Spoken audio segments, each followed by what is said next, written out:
All right, lots to cover. Our first guest this evening, political consultant, host of the Stone Zone podcast, my pal, Roger Stone, in them snappy suspenders, back on Real America. Raj, pleasure to see you. Tariffs, CR, or a war? Where would you like to begin, sir? Well, let's start with the war, because I think it's the most important issue. Agreed. President Donald Trump ran for president as the peace candidate. He pledged to the American people that he would bring the conflict between Ukraine and Russia to an end. It is interesting that after he cut off aid to Ukraine and after Zelensky tried to jump him after being coached by Anthony Blinken, Victoria Nuland, right, Senator Murphy, Susan Rice, and other alum of the Biden administration, which, by the way, I think they're coaching Zelensky prior to his meeting with the president, telling him not to take the mineral deal. I think that's a violation of the Logan Act. Agree to that one, too. Could be prosecuted.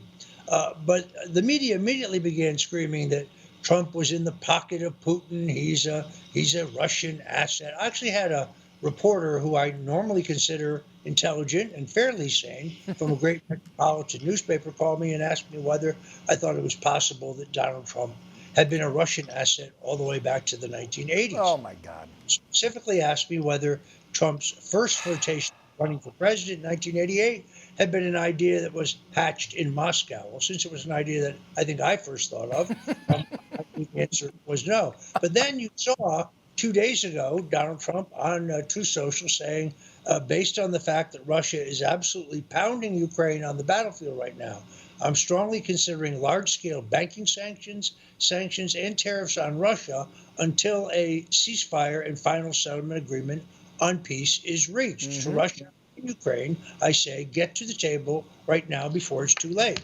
Donald Trump is the consummate deal maker. Yep. He understands the art of the deal. But here's what he does understand. It takes two to tango.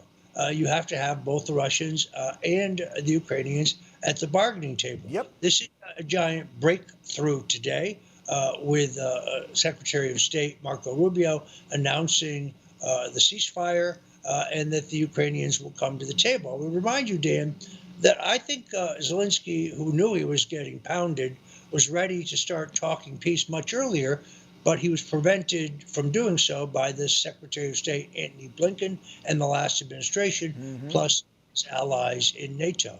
So is peace at hand? It's premature to say that, but you can see the framework of Trump's diplomacy, I think, working perfectly well. Yeah, isn't it? And see, you see the big picture at 360. I see the big picture, but those lamestream media reporters that you were discussing, that one individual, and Democrats, their TDS is so great, plus they could never give Trump a win. They cut their nose to spite their face. I say this all the time. If they would just sit back and watch what he's doing, he had to break Zelensky down, pull something away to get what we wanted, and he understands how Putin thinks, so you're not going to go at Putin straight on yet. Now you got the one side negotiating and at the table, and then he puts the tweet out. I'm going to hammer you now, Russia, but look, I went and got Zelensky at the table, now it's your turn. He knows what the hell he's doing.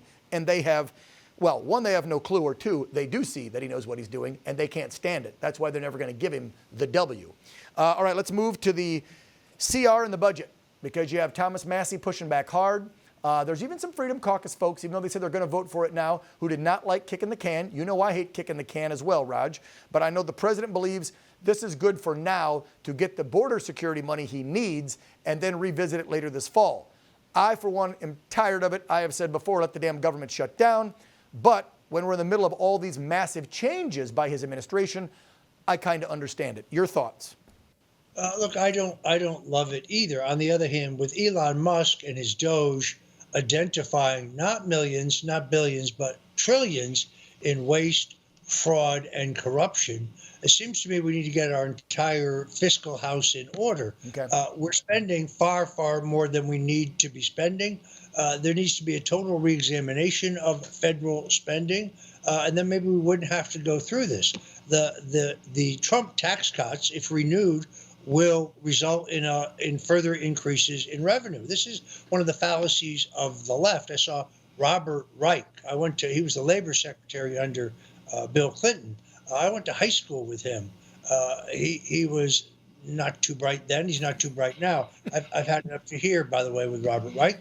But he's saying tax cuts this is a trickle down that has caused our economic problems. The truth is, Dan, every time we have cut taxes, whether it was under John F. Kennedy, whether it was under Ronald Reagan, whether it was under Donald Trump, federal revenues have gone up sharply. The deficits and inflation were not caused by tax cuts. They were caused by government overspending. This is why the DOGE program, spearheaded by Elon Musk, is so vitally important. All right. So I expect the CR will pass again, but we have to deal with this problem. We can't keep kicking it down the road. Right. But the real answer is to not only continue to increase revenues by cutting taxes and regulation, but to cut government expenditures until we can So what you're say it. saying is, Rod, they need a little more time too. Doge has to get through the books. It's only been 50 some days. They need a little more time. So you do the CR till September. You can identify all the fraud and waste. And then hopefully we can actually do a real budget in September and cut billions from the damn budget. All right, less than a minute left. Final one's the tariffs. All day long, all I've heard, because the market took the hit yesterday, is that Trump's tariffs aren't working. People are running that old Reagan soundbite that tariffs don't work. Why are tariffs working this time in this day and age, 2025 under Trump? Go, Raj. Two things. One, Trump is using tariffs as a club to get a better deal. At heart, Donald Trump is actually a free trader. He doesn't necessarily like tariffs. If we had a reciprocal trade agreement with our trading partners where both sides benefited, and that's what he's using this for. Now, until 1913, we did run the entire country on the basis of tariff revenue. We never had a federal income tax. I think the president very serious about doing away with the income tax, very serious about the possibility of doing away with the IRS. But again, we have to get our spending under control before we can do that. All righty. As always, this is why, Raj, we love having you on the program, man, for your decades of knowledge and insight. Check out Roger's show. It's called The Stone Zone. Raj, as always, appreciate you, brother. Take care. God bless you. Many thanks. God bless.